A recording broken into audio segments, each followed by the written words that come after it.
आज जो हमारे गेस्ट है अभी पीछे यहाँ पर बैक स्टेज पर, उनकी अपनी एक कंपनी है जिसका कि नाम आई एम 100% श्योर आप सबने सुना होगा। उनकी कंपनी का नाम है मोबीक्विक। कितनों ने सुना है? हाथ ऊपर करिए।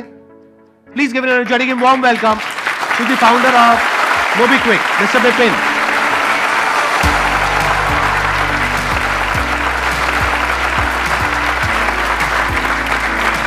बैठिए। आपकी कंपनी के बारे में मैंने थोड़ा सा स्टडी किया तो मैंने देखा कि आपने 2009 में शुरू करा था। करेक्ट। और उस टाइम पे तो बहुत ही कम ऐसी कंपनीज थी, या मेरे को नहीं लगता कि उस टाइम की बात है, उस समय कोई एप्स नहीं होती थी। एप्स भी नहीं थी, राइट। उस समय स्मार्टफोन्स भी नहीं थे इंडिया में। अच्छा, तो आपने वेबसाइट से शुरू किया था? हमने वेबसाइट से शुरू किया था मोबीक्विक। मेरा आइडिया था कि इंडिया में इतने लोग हैं, हमारी पॉपुलेशन बढ़ रही है और इंटरनेट तो आएगा ही और लोग डिजिटल पेमेंट्स करेंगे ही करेंगे। तो इस हिसाब से मैंने फिर मोबीक्विक के बारे में सोचा। जब मैं काम कर रहा था, इनफैक्ट उसी समय मैंने आइडिया के बारे में सोचा, बट मेरे पास थोड़े पैसे थे, ज़्यादा पैसे नहीं थे। बट फिर मैंने सोचा कि एक ही लाइफ है तो कुछ थोड़े तो की क्या डेफिनेशन है? मतलब कितने पैसे थे जिससे आपने शुरू किया? जितनी मेरे प्रोविडेंट फंड इनके थोड़े भी आपके लिए बहुत ज्यादा होंगे, मैं इसलिए पूछ रहा हूँ। नहीं, सो आई थिंक कुछ 1-2 लाख होंगे। क्या बात कर रहे हो? हाँ। मतलब आपने IIT से कहीं पे जॉब करी? हाँ, मैंने जॉब की, 7 साल तक करी, तो बहुत पैसा होगा आपके पास। मतलब बहुत सेविंग नहीं थी, मतलब 2-3 लाख की सेविंग थी टोटल। मेरा घर भी था, मैं अपनी फैमिली का एल्डेस्ट हूँ। सो और मेरा बैकग्राउंड जो है उससे पहले वो हमारा काफ़ी टफ था। जब हम दिल्ली मूव हुए थे तो हम एक रूम के घर में रहते थे, मैं और हमारी फैमिली के 5 लोग। तो वहाँ से फिर IIT गया, क्योंकि ऐसा था कि पढ़ाई करोगे तो कुछ बन जाओगे। ये माँ बाप ने बोला था कि पढ़ोगे तो आगे फैमिली भी आगे बढ़ेगी, तुम भी आगे बढ़ोगे। तो वो फिर काफ़ी स्ट्रगल किया, कुछ साल काम किया, कुछ सेविंग्स किए, कुछ लाख सेविंग किए। बट इतनी सेविंग नहीं थी कि बिजनेस स्टार्ट कर सकूं। और आपका बिजनेस का बैकग्राउंड भी नहीं था? मेरा बिजनेस का बिल्कुल बैकग्राउंड नहीं था। मतलब आपके पेरेंट्स वगैरह और बिजनेस मेरे अगर आप मेरे दोस्तों से पूछोगे, IIT के दोस्तों से पूछोगे या किसी से भी पूछोगे, तो वो बोलेंगे ये लड़का ये बिजनेस कैसे कर सके इसको। मतलब मेरी जो पर्सनैलिटी थी, मतलब I have always been a introvert. मैं हमेशा से इंट्रोवर्ट था, मुझे लोगों से बातें, मैं सिर्फ पढ़ाई करता था। तो इसलिए IIT गया। IIT में भी मैं अबव एवरेज था, बट मेरा कोई बहुत ज़्यादा सोशल सर्कल नहीं था, ना ही मैं कोई एक्स्ट्रा करिकुलर एक्टिविटीज़ में कोई बहुत स्ट्रांग नहीं था। अब ये I think I am an accidental entrepreneur. मैंने ये ज़्यादा नहीं सोचा कि इसमें बहुत ज़्यादा पैसे कैसे बनेंगे या क्या रेवेन्यू स्ट्रीम होगा, बट एक चीज़ क्लियर थी कि ये मार्केट बहुत बड़ी होने वाली है। तो उसी समय उस हिसाब से फिर मैंने सोचा कि यार एक वेबसाइट बनाते हैं, उस वेबसाइट में हम पेमेंट्स को आसान कर देंगे। एक वॉलेट बनाएंगे, वॉलेट में आप पैसे डालो, उन पैसों से आप अपना भी रिचार्ज करो, अपनी फैमिली का भी करो, ताकि आपको घर बैठे आपको वो सर्विस मिल जाए। अच्छा, तो ये आइडिया शुरू हुआ था मोबाइल रिचार्ज से स्टार्ट हुआ था, बट हमने वॉलेट उसमें डाला था। हाँ। बट स्टार्ट वहां से हुआ था। और वॉलेट भी उस टाइम पे आई एम नॉट श्योर कितने होंगे इंडिया में, बहुत ही कम होंगे। कम वॉलेट। आपको मार्केट में टाइम करना बड़ा जरूरी है। तो मुझे लगता है कि हम मार्केट में अर्ली थे काफी, बिकॉज 2012-13 में you were ahead of time. So we were ahead of time. तो इसलिए कुछ टाइम इनफैक्ट हमें स्ट्रगल भी करना पड़ा। इनफैक्ट पैसे तो थे नहीं, तो फंडिंग चाहिए थी। अब हमने घर से ही स्टार्ट किया था। इनफैक्ट मेरे पास कोई ऑफिस नहीं था, बिकॉज ऑफिस लेने के। और वेबसाइट कैसे बनाई आपने? खुद ही बनाई या किसी ने बनवाई? हमने खुद बनाई, कुछ फ्रेंड्स के थ्रू बनवाई। मैंने खुद कोडिंग की है। तो क्या इसमें कोई चैलेंज नहीं आया आपको बहुत बड़ा? क्योंकि जब मोबाइल का आपने रिचार्ज किया तो मोबाइल कंपनी से तो टाई अप करना पड़ेगा ना? मोबाइल कंपनी से टाई अप करने की बहुत कोशिश की, कुछ कंपनी से किया, कुछ कंपनी से नहीं किया, कुछ बाकी एग्रीगेटर्स के थ्रू किया कि कुछ लोगों के पास कनेक्शन थे तो वो थर्ड पार्टी से कनेक्ट करवाया, तो जाके खुद बिजनेस डेवलपमेंट किया। इनफैक्ट मैं करोल बाग में आता था, एक कंपनी के साथ टाई अप किया जिसके पास उन टेलीकॉम कंपनी तो आपने किसी मीडिएटर से टाई अप किया? पहले मैंने मीडिएटर से टाई अप किया, बिकॉज अगर मैं एयरटेल या वोडाफोन के ऑफिस में जाता तो बोलते तुम कौन हो, राइट, वो बात ही नहीं करते। बट आई थिंक वो एक लर्निंग थी कि स्टार्ट करना बड़ा जरूरी है। एक बार अगर आपने स्टार्ट किया और मार्केट में अपॉर्चुनिटी है और मार्केट साइज बड़ी है, तो फिर कुछ बन सकता है। तो आपने वेबसाइट तो बना ली, यहां तक तो समझ आता है, because you are from the tech background, लेकिन उसको मार्केट कैसे किया? मैं टेक बैकग्राउंड से हूँ, मुझे मार्केटिंग का कुछ नहीं। मेरा ये आइडिया था कि मैं वेबसाइट बनाऊंगा तो कस्टमर आ जाएंगे अपने आप। और ऐसा होता नहीं है क्योंकि दुनिया में करोड़ों अरबों वेबसाइट्स हैं। तो SEO was our first weapon. अच्छा। And it was obviously very cheap. SEO में एक बार बता देता हूँ अगर किसी को नहीं पता है, तो SEO mean search engine optimisation. तो सर्च इंजन ऑप्टिमाइजेशन में हमने इन्वेस्ट किया कि हम उसमें रैंक करें, फर्स्ट पेज पे रैंक करें पहले, तो उसके बाद टॉप 5 में रैंक करें, टॉप 3 में रैंक करें। तो वो हमने एक्चुअली अचीव किया। और वहां से फिर हमारे that was the turning point. फिर वहां से यूजर आने शुरू हुए। आप समझ रहे हो ना बिजनेस में क्या चैलेंज था इनको सबसे बड़ा? क्योंकि अगर न्यूज़पेपर में आप एक भी ऐड देते हो तो लाखों रुपए की होती है, जबकि इनका टोटल बजट ही बहुत ज्यादा नहीं था। तो इन्होंने क्या किया, सर्च इंजन ऑप्टिमाइजेशन, क्योंकि उसमें कॉस्ट नहीं लगती है, उसमें टाइम लगता है, उसमें टाइम लगता है, एफर्ट लगता है, और इंटेलिजेंस लगती है। हाँ, गूगल का एल्गोरिदम समझना पड़ता है, मतलब उसमें कीवर्ड्स यूज करने पड़ते हैं बहुत सारे, ताकि अब जैसे अगर एयरटेल का रिचार्ज किसी को ढूंढना है तो एयरटेल रिचार्ज डालेगा गूगल में, तो उस पर आपका रैंक आना चाहिए। अगर उसमें रैंक आएगा और उसमें फिर ट्रैफिक अच्छा है तो फिर आपके पास ऑटोमेटिकली लोग आएंगे। अब यहाँ पर सर पॉइंट आता है कि आपने 1-2 साल इस तरीके से चलाया, तो फंडिंग किस पॉइंट पे जाकर के आपने रेस करी? फंडिंग हमने एक्चुअली, हमारा पहले ऑफिस दिल्ली में था, हम द्वारका में रहते थे, तो वहाँ पे हमने एक्चुअली अपार्टमेंट डीडीए फ्लैट के अंदर पहला ऑफिस सेटअप किया था। और वहाँ पे इनफैक्ट हमारे 2 ऑफिसेस थे, तो हमने मतलब साइड बाय साइड 2 घर थे, तो हमने उनको बोला टावर ए टावर बी। फिर बोला अब ये बहुत हो गए, यहाँ पे भर गया पूरा, क्योंकि 25-30 लोग हो गए थे। हमने गुड़गांव जाते हैं, तो हम गुड़गांव गए। फिर वहाँ पे हमारा बिजनेस एकदम और स्केल करने लग गया। मैं 2012-13 की बात कर रहा हूँ। और फिर हमारे पहले इन्वेस्टर जो हैं उनसे हमारी काफ़ी बातचीत चल रही थी, तो वो हमारे पास आए, तो सिकोया कैपिटल ने हमें funding the, first round of funding 2013 में। 2013 में। And that was how much of funding at what valuation? उस समय हमने फंडिंग रेस की थी अराउंड 15 करोड़। उसके आई मीन $2.5 मिलियन था, बट उसकी वैल्यू उस समय 15 करोड़ थी। Right. And I think valuation was around 100 crore. 2015 में हमने सीरीज बी इमीडिएटली रेस किया हमने, उसमें अब 100 करोड़ से ऊपर उठाए। उस समय हमारी वैल्यूएशन 100 मिलियन के ऊपर हो गई। मैं 2015 की बात कर रहा हूँ। एंड हमने अच्छे से स्केल करना शुरू किया, टीवी पे एड्स भी करनी शुरू की, बहुत सारी की, काफ़ी गलतियाँ की, बहुत सारी गलतियाँ भी की, और उन गलतियों से सीखा भी अब जाके। बट ऑब्वियसली पेमेंट्स का जो बिजनेस है हमारा बढ़ता जा रहा था, बट हमें क्लियर था कि सिर्फ पेमेंट्स में एनफ पैसा नहीं बनेगा। जो डिजिटल पेमेंट्स हैं, not just competition but also कि पेमेंट्स की जो मार्जिन है वो काफ़ी थिन है। तो जो मेरा इनिशियल आइडिया था कि बहुत सारे लोग यूज़ करेंगे तो अपने आप उसमें प्रॉफिटेबल होगा, वो हो सकता है, बट ब्रेक इवन हो सकता है, मतलब उसमें बहुत ज़्यादा मार्जिन अवेलेबल नहीं है। एंड सो उस समय फिर हमने पिवट थोड़ा सा करना शुरू किया। हमने कहा कि सिर्फ पेमेंट से नहीं होगा। अब पेमेंट से हमारे पास क्या आ रहा है, कस्टमर आ रहे हैं, और कस्टमर की अंडरस्टैंडिंग आ रही है कि कस्टमर किस तरह का है, क्या स्पेंड करता है, कैसे करता है। तो फिर हमने और मार्केट को स्टडी किया और हमने समझने की कोशिश की कि मार्केट में ज़रूरत क्या है, किस चीज़ की ज़रूरत है। तो उससे हमें फिगर आउट हुआ कि मार्केट में ज़रूरत है क्रेडिट की, डिजिटल क्रेडिट की या लोन्स की, because India is one of the most under penetrated markets credit का। इंडिया में इतने सालों के बाद भी अभी 2 करोड़ या 3 करोड़ लोगों के पास ही क्रेडिट कार्ड है। अब आप बैंक के पास जाते हो लोन लेने, स्पेशली अगर आप मिडिल इनकम या लोअर मिडिल इनकम स्टेटा में हो, तो आपको इतनी इजीली लोन मिलता भी नहीं है। अनसिक्योर्ड तो बिल्कुल भी नहीं मिलता। आपको 2 व्हीलर मिल जाएगा, कुछ और मिल जाएगा, बट इजीली आपको पैसे मिलेंगे नहीं। और इंडिया में ऐसे बहुत सारे सेल्फ एम्प्लॉयड लोग हैं जिनको पैसे की ज़रूरत है, बहुत सारे लोगों को कैश रिक्वायरमेंट होती है, क्रेडिट कार्ड नहीं है। तो फिर हमने क्रेडिट का बिजनेस शुरू किया। हमने बोला कि इस पेमेंट्स बिजनेस के साथ हम क्रेडिट बिजनेस जोड़ेंगे, तो उसमें ऑल टुगेदर एक नया बिजनेस वर्टिकल हमने खड़ा किया, जो कि आज हमारा एक्चुअली सबसे नंबर 1 वर्टिकल है। वो पेमेंट से भी बड़ा वर्टिकल हो चुका है। ये आपने कब किया शुरू? ये हमने शुरू किया अराउंड 2018 में। 2018 में। ये बहुत इंपॉर्टेंट पिवट है। देखो, पिवट भी एक वर्ड है, उसको आप जा करके सर्च कर सकते हैं गूगल में और समझ सकते हैं क्या होता है पिवट का मतलब क्या है कि बिजनेस हम कर रहे हैं मान लो पिछले कुछ सालों से, फिर एक ऐसा पॉइंट आ गया जहां पे जा करके हमको लग रहा है कि या तो यहां से आगे बिजनेस नहीं बढ़ रहा है या नीचे गिर रहा है, तो हमको कुछ और करना होता है जहां से कि रेवेन्यू में वापस से ग्रोथ आए।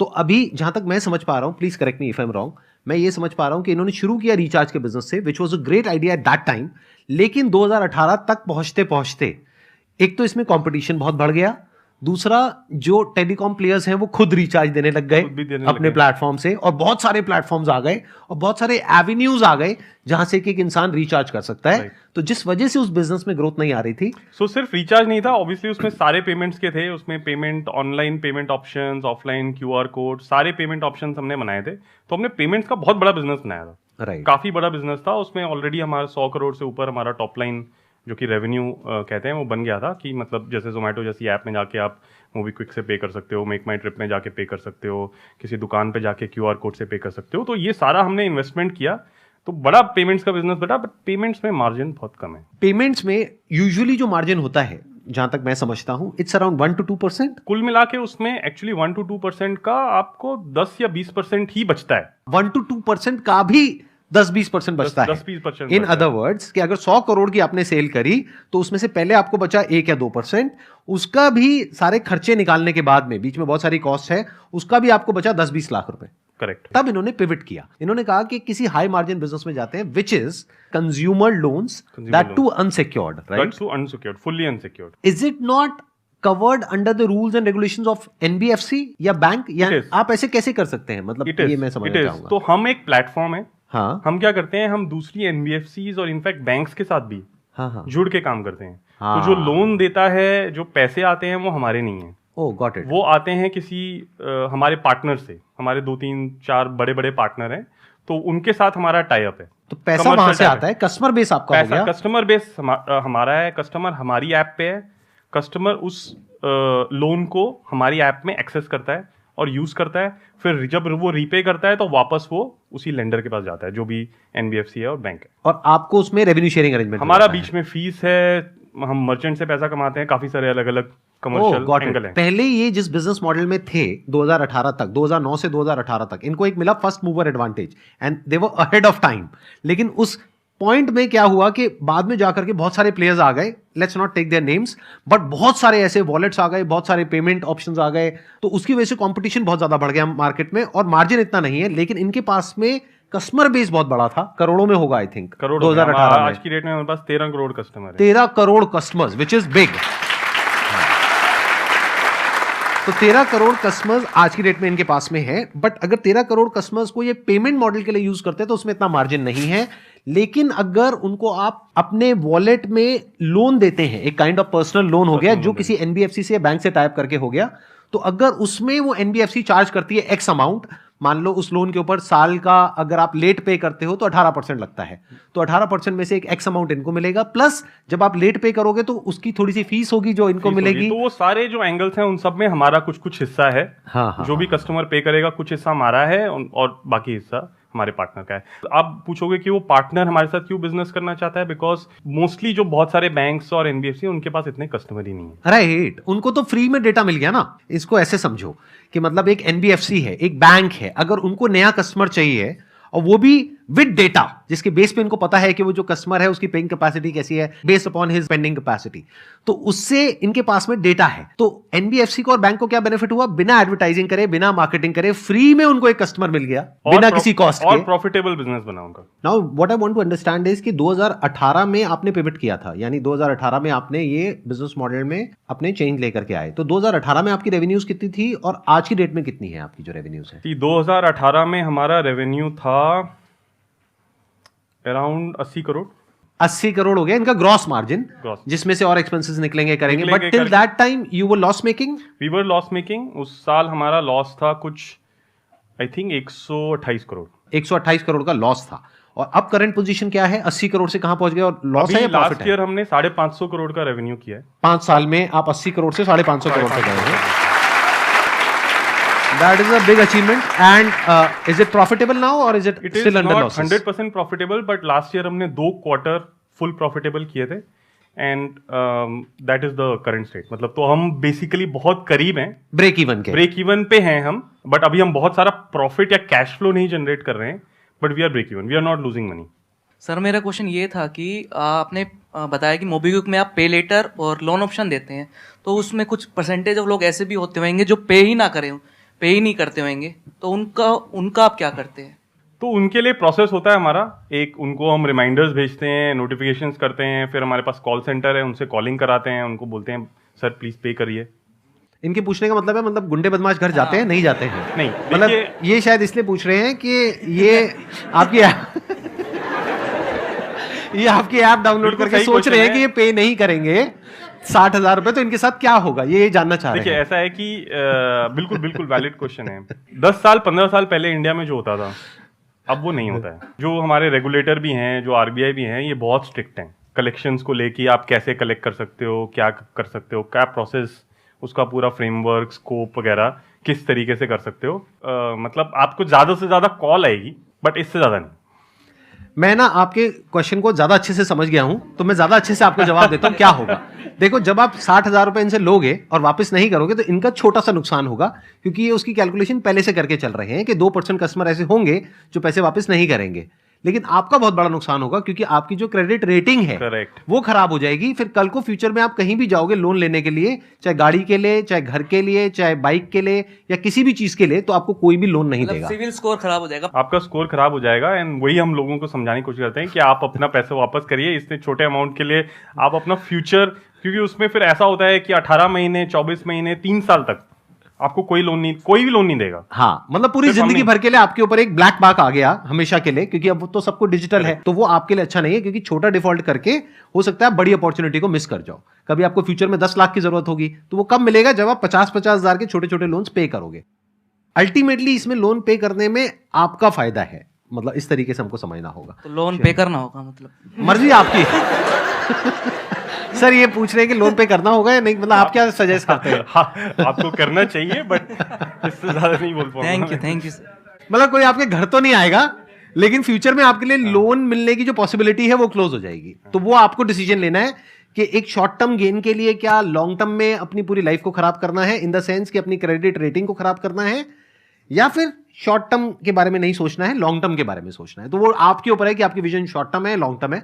हर तरह के लोग होते हैं, जैसे इनकी कैलकुलेशन के हिसाब से लगाया जाए तो 2-3% लोग ऐसे रहेंगे हमेशा जो लेंगे लोन और वापस नहीं करेंगे, बट वो इन्होंने ऑलरेडी फैक्टर इन किया हुआ है।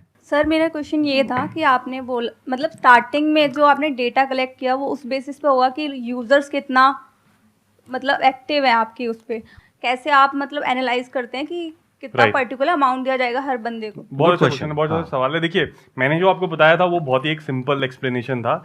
एक्चुअली इसके पीछे ये एक चीज़ है जो स्टैटिक नहीं है, ये इवॉल्व हो रही है। और बिकॉज हमारी भी अंडरस्टैंडिंग इवॉल्व हो रही है, तो हमें आपके बारे में पता है कि आपने कौन सा फ़ोन यूज़ किया, उस फ़ोन का प्राइस क्या है, आप किस लोकेशन में ये यूज़ कर रहे हो, आप कितना फ्रीक्वेंटली यूज़ करते हो, क्या तरह की ट्रांजेक्शन्स करते हो, कितना पैसा स्पेंड करते हो, क्या आपके पास क्रेडिट कार्ड है या नहीं है, अगर आपके पास बैंक अकाउंट है तो कौन सा बैंक अकाउंट है। ठीक है, अभी हम आपसे बैंक स्टेटमेंट नहीं लेते हैं, बट फ्यूचर में हम बैंक स्टेटमेंट भी शायद मांगेंगे, जब डिजिटली आप अकाउंट एग्रीगेटर के थ्रू, एक OTP के थ्रू आप अपनी बैंक स्टेटमेंट भी प्रोवाइड कर सकते हो। प्लस हम सिबिल स्कोर भी चेक करते हैं। बट इंडिया में प्रॉब्लम है कि बहुत सारे लोगों के पास सिबिल स्कोर होता ही नहीं है। होगा ही नहीं, राइट। उसके अंदर स्कोर ही नहीं है। ये एक बहुत बड़ी प्रॉब्लम है, जहाँ पे हमारा डेटा बहुत कामयाब है। तो हमारा डेटा उसमें हेल्प करता है समझने के लिए कि आप अच्छे कस्टमर हो या नहीं। फिर उसके पीछे हमारे डेटा साइंटिस्ट लगे हैं जो कि उसको मॉडल करते हैं। मॉडल करने का मतलब they write algorithms and machine learning जिसको बोलते हैं, वो मशीन लर्निंग को यूज करके वो निकालते हैं कि इनमें से बेस्ट 10% कौन से हैं, उसके अगले 10% कौन से हैं, सो ऑन। पूरे कस्टमर्स को डिवाइड करते हैं एंड फिर उसके बेसिस पे हम सिलेक्ट करते हैं किसको हमें देना है, किसको नहीं देना है, और किसको कितना देना है। और मतलब किसको कहने का कितना ये देना है कि एक तो इनके पास में पहले से डेटा है। मानो आपने अपना नाम इनके सिस्टम में एंटर किया, तो ये कह रहे हैं 5 मिनट में लोन बता देंगे आपको कि कितना मिलेगा कितना नहीं। वो कैसे होगा? क्योंकि इन्होंने पहले ही अपने उस 12 करोड़ कस्टमर्स को सेग्रीगेट किया हुआ है। वो किसने किया हुआ है? किसी इंसान ने बैठ करके नहीं किया हुआ है, मशीन ने किया हुआ है। उसको मशीन लर्निंग बोलते हैं। उन्होंने इन 12 करोड़ कस्टमर्स को, 13 करोड़ कस्टमर्स को डिवाइड कर दिया है कैटेगरीज में कि ये टॉप 10% में है, ये टॉप 20% में है, टॉप 30% में। मतलब इनको इतना दिया जा सकता है, इतना रिस्क लिया जा सकता है, इनके ऊपर इतना, इस पे इतना, इसको बिल्कुल टच नहीं करेंगे। तो जैसे ही आप अप्लाई करोगे तो बेस्ड अपॉन दैट 99% काम तो मशीन कर देगी, बाकी का जो 1% काम है वो फिर मैनुअली करना वो पड़ेगा। मैनुअली करना। सर आपने कॉन्सेप्ट बताया बाय नाउ एंड देन पे लेटर, उसमें आपने बताया कि 15 या 30 डेज के लिए आप ले सकते हो, देन आपको उस पर कोई इंटरेस्ट interest नहीं नहीं, देना। zero तो interest। इसमें आपको क्या बेनिफिट है? मतलब तो इसमें हमारा बेनिफिट ये है कि हम जब वो पैसा स्पेंड करते हैं तो वो पेमेंट्स का जो रेवेन्यू है जो हम 1 से 2% कमाते हैं, वो तो कमाते ही कमाते हैं, राइट। और अगर आप जितना रेगुलरली यूज़ करोगे तो वो एक्चुअली हमारे कॉस्ट ऑफ कैपिटल से फिर भी ज़्यादा पड़ता है। बिकॉज आप देखिए, अगर आप महीने में अगर 2 बार यूज़ करेंगे तो मैं अगर 1.5% भी मानूँ तो मैंने आपसे 3% कमा लिए, आपसे नहीं बट मर्चेंट से। बिकॉज आपने यूज़ किया, मान लीजिए जोमेटो पे या स्विगी पे खाना ऑर्डर किया, वो मुझे 1.5% या 2% देते हैं। आपने 2 बार यूज़ किया तो मैंने 3% कमा लिया। मेरा कॉस्ट ऑफ कैपिटल 12% है, which means 1% per month, but मेरी इनकम है 3% पर मंथ। तो आपने मुझे कोई फीस नहीं दी बट फिर भी मैं प्रॉफिटेबल हूँ। इन्होंने जो बोला है, आई एम नॉट श्योर आप में से कितनों को समझ आया होगा, कितनों को नहीं आया होगा। मैं एक बार थोड़ा एक्सप्लेन कर देता हूँ सिंपल भाषा में। आपको क्वेश्चन बहुत अच्छा था कि आपको क्या बेनिफिट होता है। इनको ये बेनिफिट होता है कि जब भी आप मोबीक्विक के थ्रू या और किसी भी प्लेटफॉर्म के थ्रू पेमेंट करते हो, कुछ चीज परचेज करते हो, चाहे फिर आप फूड ऑर्डर कर रहे हो, चाहे आप टेलीविजन परचेज कर रहे हो, मोबाइल परचेज कर रहे हो, तो जो वेंडर है वहां से भी तो इनका टाई अप होता है, करेक्ट। वो भी तो इनको देगा 1%, 2%, 5%, 10%, डिपेंडिंग अपॉन क्या इनका टाई अप है। फॉर एग्जाम्पल, मान लो मैं एक कंपनी हूं जो कि अपने मोबाइल फोन इंडिया में लॉन्च करना चाहता हूं बहुत बड़े लेवल पे। अब मेरे को इनका प्लेटफॉर्म मिल गया, इससे बढ़िया प्लेटफॉर्म मेरे लिए क्या होगा? अब इनके प्लेटफॉर्म पे जैसे ही लोग ऐप खोलेंगे, उनको ऐड दिखेगी कि ये आप मोबाइल परचेज करो, बाय नाउ पे लेटर है। मिलेगा तभी जब वो अप्रूवल रेशो में होगा, यानी कि जो सिस्टम है, मशीन लर्निंग है, उसके अकॉर्डिंग आप वर्दी होगे क्रेडिट देने के, Correct. तब आप एलिजिबल हो जाओगे, या ये कह लो उन्हीं को वो ऐड दिखेगी। Correct. इसको और सिंप्लीफाई कर देते हैं कि अगर मोबाइल 20,000 का है तो उन्हीं को दिखेगी जहां पे 20,000 देने में कंफर्टेबल है। ये क्या कह रहे हैं, आप मोबाइल ले लो और 1 साल में पे करते रहना। अब आप कहोगे यार 1 साल में, और ये भी हो सकता है बोलते 0% इंटरेस्ट है और 12 EMIs है, तो अब आप कहोगे इनको क्या बेनिफिट है? इनको ये बेनिफिट है कि मैं जो अपना मोबाइल बेच रहा हूं, यानी कि मैं वेंडर हो गया, मैं सेलर हो गया, मैं इनको पहले ही कहूंगा कि अगर मैं अपने और किसी नेटवर्क के थ्रू जाता हूं, किसी ई कॉमर्स प्लेटफॉर्म के थ्रू जाता हूं, वहां भी तो मुझे 20% देना पड़ेगा, 10% देना पड़ेगा, तो मैं 10% आपको दे देता हूं, मुझे क्या दिक्कत है? तो इनको 10% पहले ही मिल गया। हमारे बिजनेस में जो एक नेचुरल एडवांटेज है कि हमारे पास बहुत सारे कस्टमर्स हैं। जब हम किसी वेंडर के पास जाते हैं, वो सारे वेंडर हमारे से टाई अप करने के लिए रेडी होते हैं। राइट। उसका रीज़न क्या है? उसका रीज़न यही है कि वो चाहते हैं कि हम कुछ उनके लिए कुछ मार्केटिंग करें, उनको कुछ प्रमोट करें, ताकि हमारे कुछ यूज़र उन पे जाके उनका प्रोडक्ट खरीदें। सबको क्लियर हो रहा है ना? जैसे आप ये मान लो कि आप एक पर्टिकुलर कोई प्रोडक्ट बनाते हो या कोई सर्विस देते हो, तो अब आपके पास में 2 ऑप्शंस है। एक है कि आप जा करके टीवी पे ऐड करो, न्यूज़पेपर में ऐड करो, ऑनलाइन ऐड करो, सब तरफ ऐड करो। ऐड में कितना पैसा लगता है? लाखों करोड़ों रुपए लग जाता है। अगर टीवी पे आप ऐड करते हो तो मानो 20 करोड़ लग गया, 30 करोड़, 50 करोड़ लग गया, उसके बाद भी रिटर्न की कोई गारंटी नहीं है कि 30 करोड़ खर्चने के बाद भी 3 करोड़ भी आएगा या नहीं आएगा, कोई गारंटी नहीं है। बट यहां पर 1 रुपए भी नहीं लगा, सीधा मैं गया, इनसे टाई अप किया, और इनको पहले से पता है कि कौन से कस्टमर किस लेवल के हैं। तो मेरा प्रोडक्ट अगर उस लेवल का है, मानो 50,000 रुपए का है, जो मैं मार्केट में 50,000 का बेच रहा हूं, तो मैं इनकी ऐप के थ्रू वही सेम प्रोडक्ट 40,000 का बेचूंगा। देखना, ध्यान से समझना। तो आपको क्या बेनिफिट हुआ? आपको एक 50,000 का प्रोडक्ट जो और जगह ऑनलाइन 50,000 का मिल रहा है, वो 40,000 का मिल गया। ये बेनिफिट हुआ आपको, प्लस मैंने 10,000 इनको भी दे दिया, तब भी मैं प्रॉफिट में हूं, क्योंकि मेरा कॉस्ट ऑफ एक्विजिशन 0 है। Cost of acquisition of a customer is very very high in most of the cases. अगर मैं टीवी पे ऐड करता हूं तो कॉस्ट ऑफ एक्विजिशन मेरे को उतने प्रोडक्ट बेचने के लिए, मानो 10,000 प्रोडक्ट बेचने के लिए मुझे 20 करोड़ लगाने पड़ते, वो मेरे को नहीं लगाने पड़े। तो इस प्लेटफॉर्म पे देखा जाए तो मेरा कुछ भी नहीं लगा और फिर भी मैं प्रॉफिट में चला गया। तो इनको भी प्रॉफिट हो गया, कस्टमर को भी प्रॉफिट हो गया, और वेंडर को भी प्रॉफिट हो गया।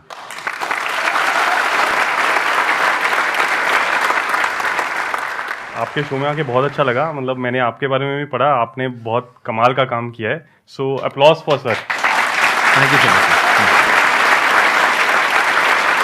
आई मीन, आप जो कर रहे हो, this is real new India, right? In a way modern India, और जो मतलब कुछ साल पहले तक भी नहीं होता था, मतलब 5 साल 10 साल पहले भी नहीं होता था। तो really very good. So I am very excited, and also live audience के साथ इंटरेक्ट करके बहुत मज़ा आया। This is very good. मैं बहुत ऑफन जाके पॉडकास्ट या इन सब में पार्टिसिपेट नहीं करता हूँ। मैंने देखा आपके बहुत ही कम इंटरव्यूज और बहुत ज़्यादा वो कुछ available है। इंटरव्यूज नहीं देता हूँ, बट आपके शो में स्पेशली आया बिकॉज मैंने आपके बारे में पढ़ा और समझा कि आप किस तरह का कंटेंट क्रिएट कर रहे हो, किस तरह के लोगों से आप मिल रहे हो।